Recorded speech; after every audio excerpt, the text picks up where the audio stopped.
So, welcome to the part 2 of my story on how I won my DV Rotary program. For those who are new to this segment, the part 1 is available on the link above, and it talks about on how the process from way up I used to apply and up to the day I got selected. So, if you're interested, you can check the link above there and watch the part 1. So, in this video, we are going to talk about the part 2, and the part 2 focuses on the after I got selected on the the feeling the Ds-260.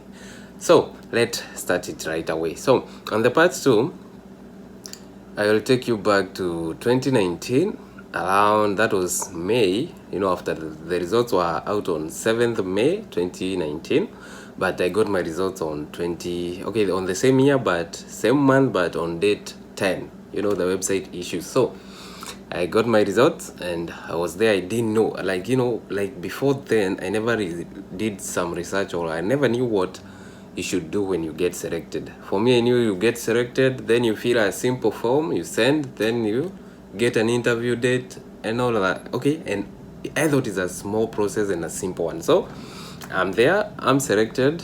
I have my, selection page, my name, and remember, please quote this. My name is still missing the middle name. I just got the surname and my first name.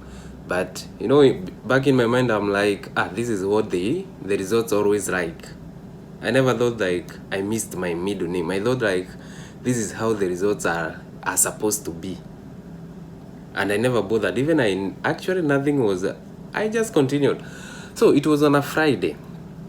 I woke up to my, the screenshot I took on the part 1. Then on that day, I was in Qatar. Qatar is an Arabic country, and the Muslims go for service on a Friday. So on Fridays, we are obviously on day off. So in the evening, I attended my church service. There are still churches there around the religious complex. For those who are there, they understand more.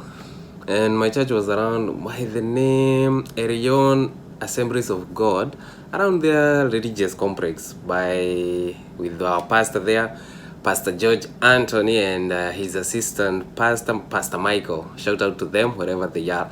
So I attended service for that day, but all my mind was way back on the, the winning issue, the green card thing I won. I don't know what to do.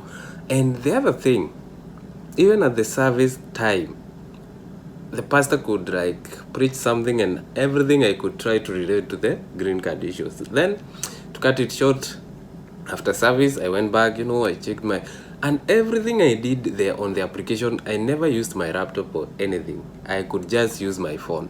One thing, I never wanted to even share my good news to anyone because, I had some news about some people who win the DV Rotary with a high case number, of which I never knew what case number is, or I never knew what it means to be on a high case number or a lower case number. I never knew about that.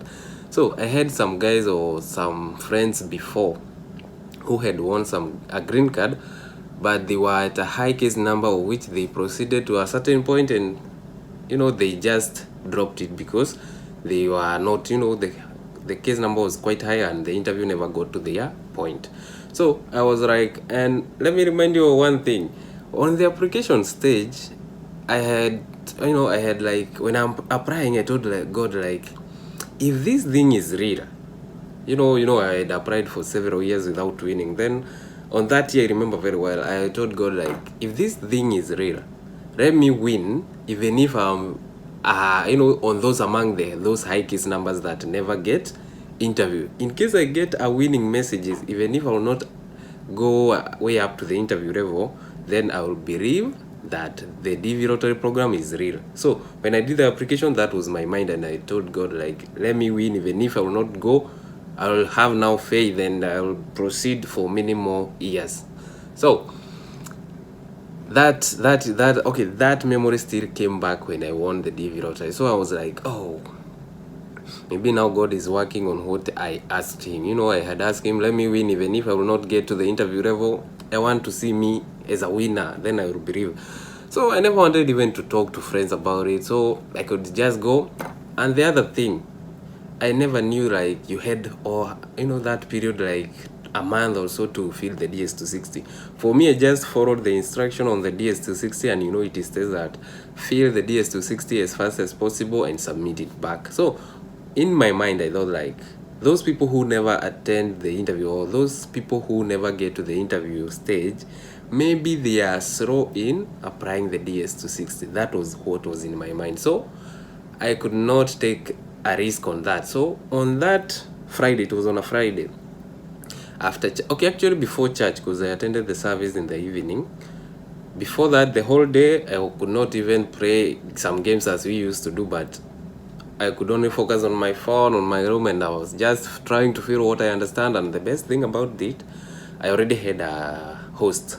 I had a brother who is already in the United States. So my case was somehow simple, and I actually had already informed him, and now he could help me feeling there's some, some sections on the Ds-260 where I don't understand, and he provided me with his address and all that. So on the Ds-260 part, about the host, it was not an issue. But the worst is that I was rushing. I did it in a very high speed, because I thought like the area you submit your Ds-260, the area you get interviewed. So, and I knew we are a lot of winners. One thing, I was already aware that DV Rotary program is being applied for millions. So among those millions, and you see I got my results on a later date, I was trying to cope up with that. So on that Friday, I did the application, went to service, and then came back. I could not even sleep actually. I could still, feeling, and I'm using my mobile and some slow internet and all that. All those error messages you guys are getting who are filling the Ds-260, I still faced the same. You are up to a certain level, then even I could not save. You should go each page on the bottom there, click save, so that in case you log out, you can still log in and still continue. For me, I never knew about that. Any error message that would come, it would take me back to the first page. But I never gave up. I struggled. Then I think I never completed, but I realized about the saving. Then I could go and saving.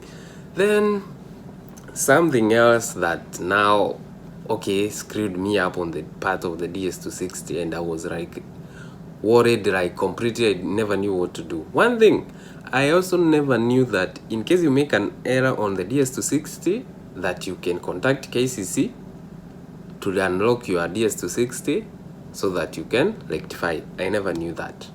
So on the Ds-260, remember the middle name is missing.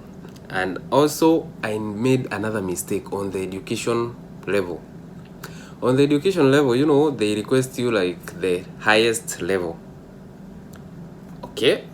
On the application stage, I had filled, highest level. I had filled the high school. I had filled the campus level.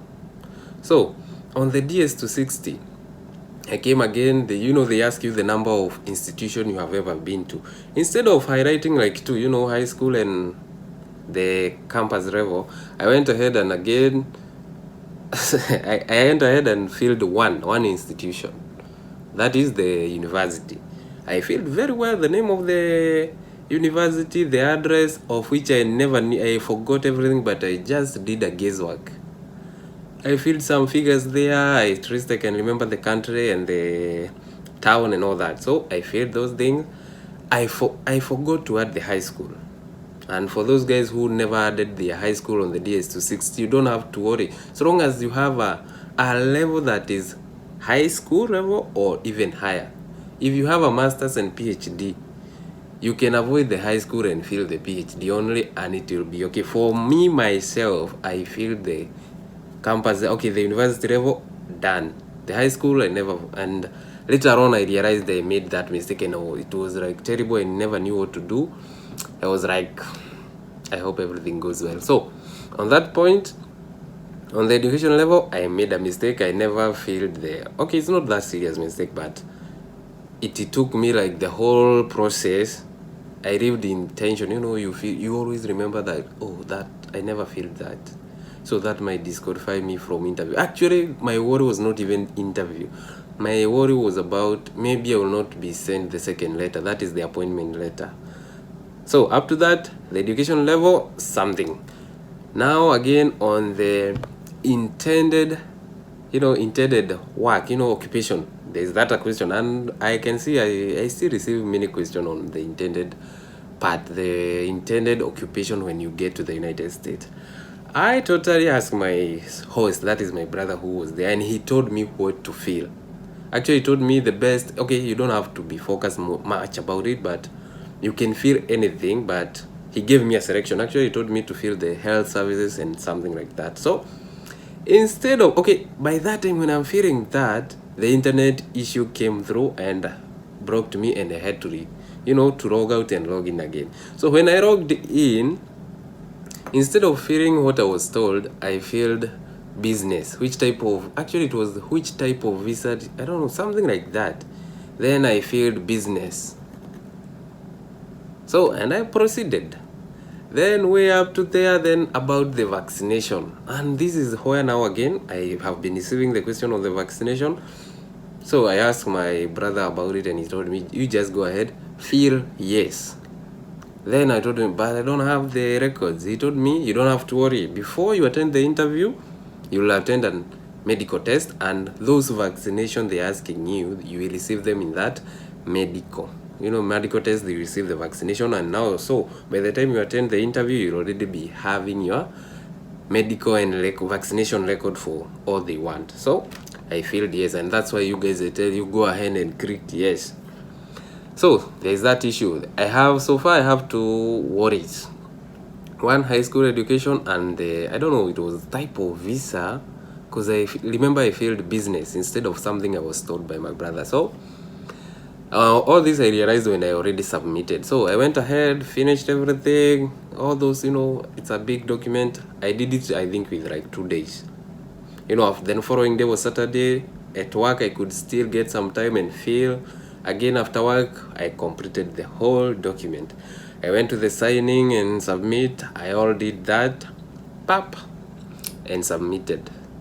Now the other issue was like, after you submit, the confirmation number or confirmation page, I read there, and it was written that you should print it because you'll need it on the interview stage. But myself, I don't have a printer with me by then. I'm in my room. I'm feeling using my mobile phone. I'm feeling lazy to go to the shopping center for the cyber cave to do the printing. But I was like, I can take a screenshot. Even the interview, I can print the screenshot. That's what I did actually. I took a screenshot, several of them. Actually, every page I could, feel, I could go taking screenshots. I had no time to, print everything for the Ds-260. So I proceeded like that, filled. So 3 mistakes. One about education, the next one about the visa, or about not occupation. I think it's about the visa. There's a question that asks the type of visa, something like that. I filled business visa, something like that. And the other one now is the issue of the confirmation page. I never printed it, so I already submitted. And now I'm like waiting, like you guys are asking me currently, like, when am I supposed to, receive email requesting for the document? For you guys are better. You already know that there is a request that comes for the document. Personally, I never knew about that. Actually, I never knew.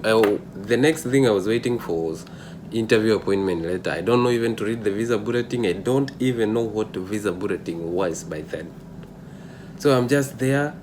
And I don't know why I never even went on YouTube to search, but for me, I was focused to that. Whatever the instruction they are, that was what I was focusing to, not what people say or what people. For me, I just focused on the instruction and what my brother would tell me. So I submitted, and I have my screenshots. So I waited now, and I'm like, so what next? Then around there, then when I could try again to log in on the Ds-260 there, then I found the procedures. The procedure 1, you get selected. After selected, you fill the Ds-260. After Ds-260, you will get requested for documents. But for me, I could see the document part, but I'm like, maybe for me, they won't.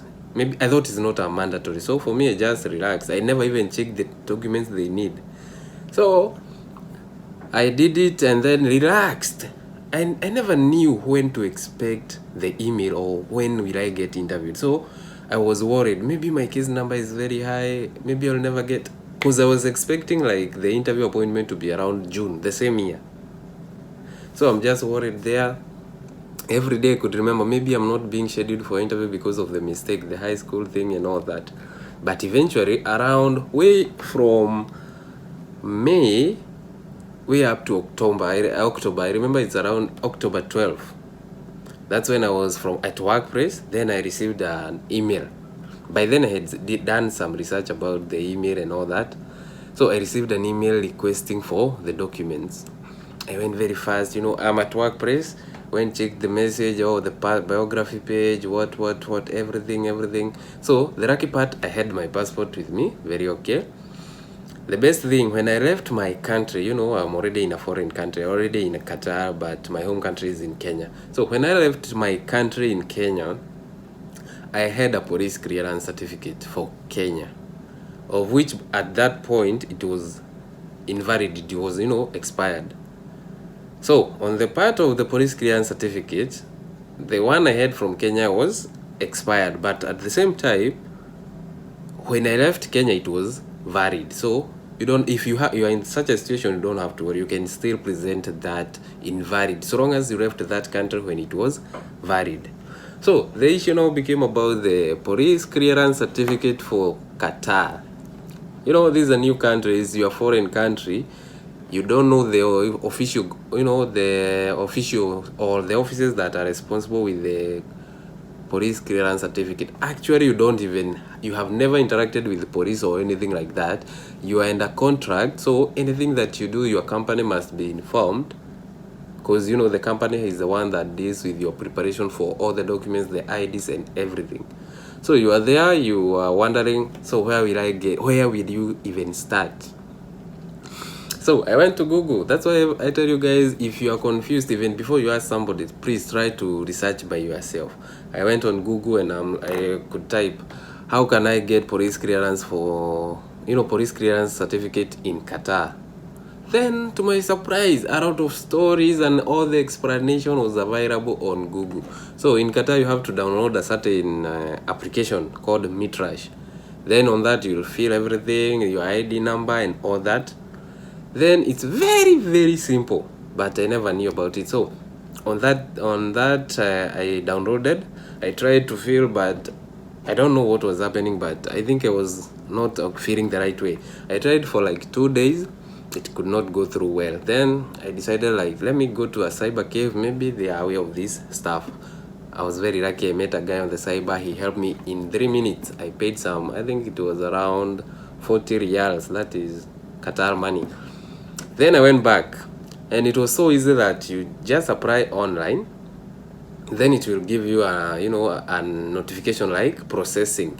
You have to wait until you when it get approved online. You just have to be checking online. When it get approved, you go to the offices. You have to Google the offices and all that, where they are.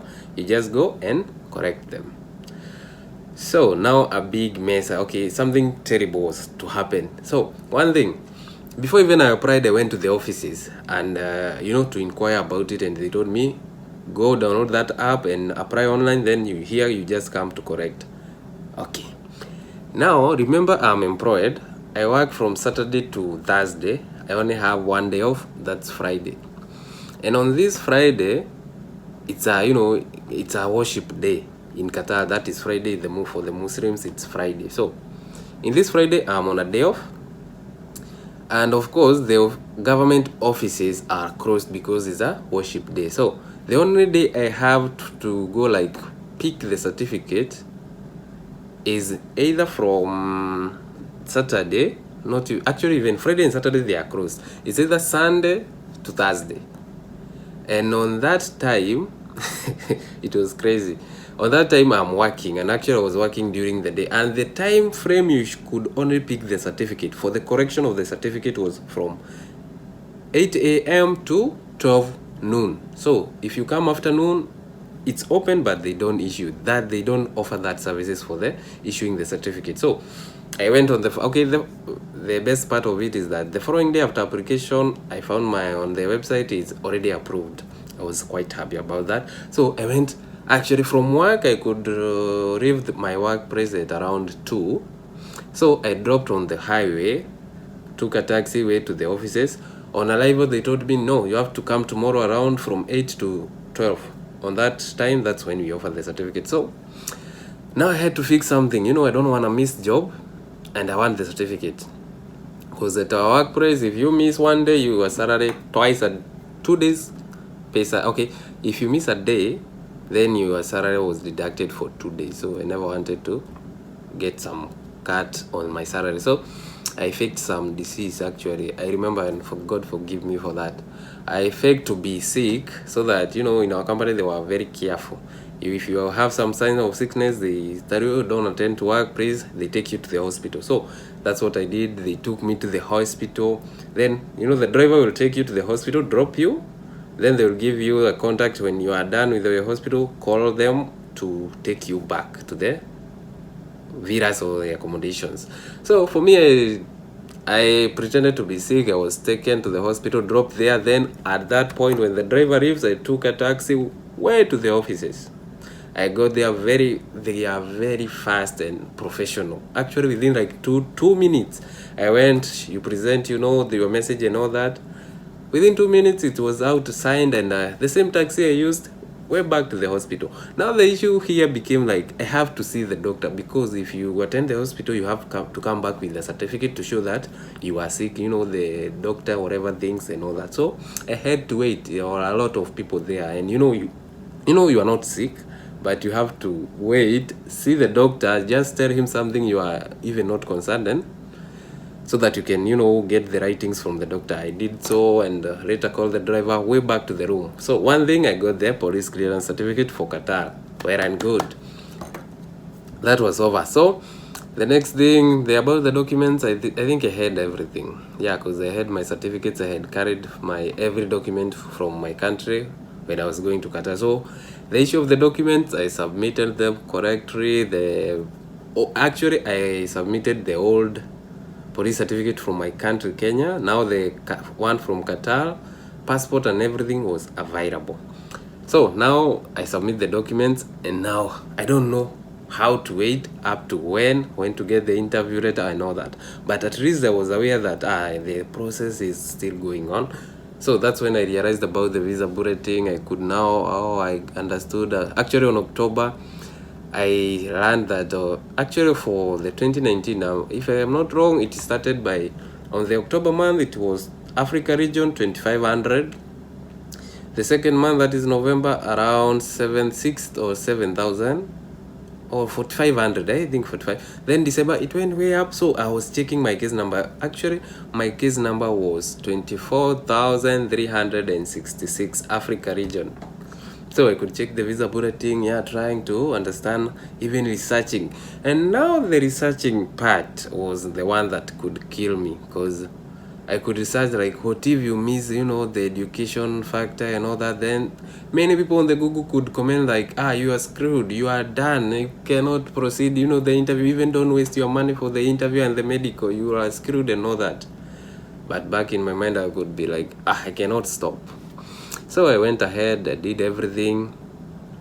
I submitted the documents correct. Okay, you know, with those 3 errors, then I never knew you could unlock. Actually, I realized I could unlock my Ds-260 on December. My case, okay, by then, my case number was almost to be current.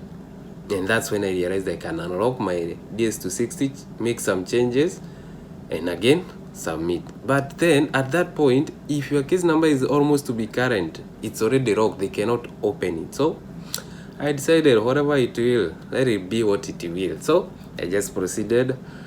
Now another issue came through from my home country, that they were, you know, changing the passport from the analog passport to digital, and that is the e-passport and all that. So the embassy, the United States Embassy in our country, made it as a law or a rule that for you to get a United States visa stamped on your passport, you must have the new passport. So look here, I'm in Qatar, I have a valid passport, okay, but now the new regulations in our country, you have to have that electronic passport for you to get a visa stamped on it. Of course, I had applied my interview in my home country because I knew, I wanted to make sure that I have a valid document that is a good police clearance certificate from Kenya. So I'm there in Qatar. I know I need a new passport, and a passport takes maybe a month or two, all that hard process.